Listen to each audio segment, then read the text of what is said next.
কিসের শব্দ?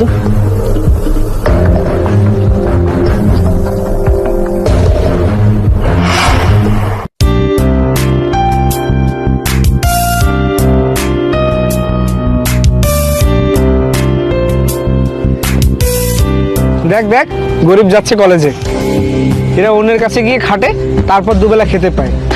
এদের আবার পড়াশোনা। তোর কাছে যখন ভালো জুতা নাই, তুই ছেঁড়া জুতো পরিস। তোর বই নিয়ে ব্যাগ নেই, অথচ তুই পড়াশোনা কেন করতে চাস? আরে তোমরা একে বিরক্ত কেন করছো? তোমরা জানো না ও পড়াশোনা কেন করছে? ও মনে করে আমি পড়াশোনা করে অনেক বড় কিছু করে ফেলবো।